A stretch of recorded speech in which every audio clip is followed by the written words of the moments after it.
Nu sætter vi fokus på bordtennisklubben B75 i Hirtshals, der har hjemmestævne. De spiller hjemmekampe både her fredag aften kl. 19 og også lørdag formiddag kl. 10, begge gange på Ulkærskolen i Hirtshals. Simon Rocha, du er formand for B75. Det bliver vel en ganske spændende weekend for jer, det her? Jo, det må man sige altså. Fordi i den her weekend, der har vi jo 2 kampe i Jyllandsserien. Den første, det er mod Randers Freja, som ligger en plads under os. Og næste kamp, det er mod Schjørring. Vinder vi de 2 kampe, jamen så kommer vi jo op på en anden plads i Jyllandsserien, så vi kommer op i anden division. Det jo er helt fantastisk. Og vi prøver jo på at rykke op i anden division. Så det er det første skridt i hvert fald. Det er det nu, vi skal lægge distance til blandt andet Randers Freja, som ligger lige en placering under os. Så får vi point den her runde, jamen så ligger vi altså rigtig godt til. Jeg sidder og kigger på et billede af jeres hold. Vil du sige, at I sådan har mange strenge at spille på, Simon? Ja, noget af det, kan man sige, som vi arbejder meget på i vores klub, det er vores ungdomsafdeling. Så vi blandt andet holdet i aften og i morgen, jamen der er gennemsnitsalderen, kan man sige, den er jo 19 år eller 18 år. Ikke? Så på den måde, kan man sige, så har vi jo ufattelig mange gode ungdomsspillere på holdet, selvom vi faktisk spiller i Jyllandsserien.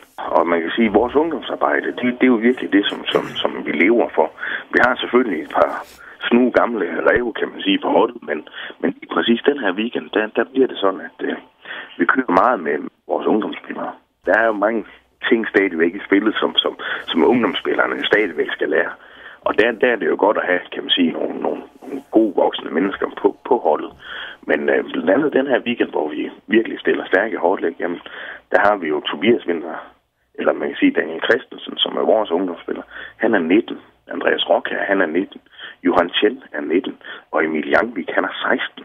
Så det bliver virkelig, kan man sige, en weekend, hvor de unge spillere virkelig skal vise, hvad de kan.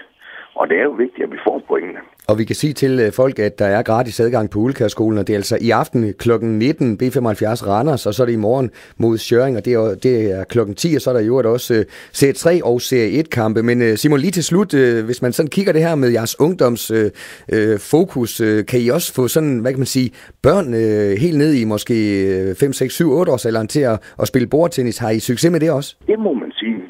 Vi har jo, kan man sige, flere ungdomshold, hvor vi kører blandt andet træning 2 gange om ugen, tirsdag og torsdag fra 4 til 5 år på Ulkærskolen, hvor vi har de helt små børn med.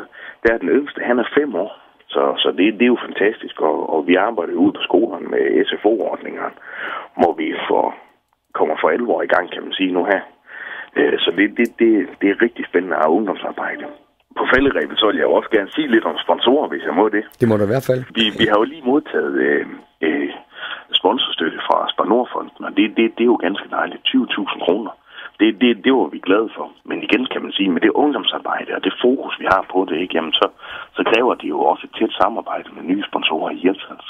Måske også Jørgen, og det kan man sige, der skal vi ind og lave lidt mere arbejde. Så vi søger faktisk efter flere sponsorer. Den opfordring kan vi så kaste ud i æteren, hvis der er nogen, der sidder derude og synes, at det er et godt initiativ, som B75 de laver, både på eliteplan, men også på ungdomsplan. Simon Rocha, jeg vil sige tak, fordi du var med her, og pøj med den her spændende weekend for jer. Jo, men jeg siger mange tak i hvert fald. Så håber vi, der er nogen, der har lyst til at komme op forbi og kigge. Vi giver i hvert fald kaffe og god underholdning, så alle er velkommen.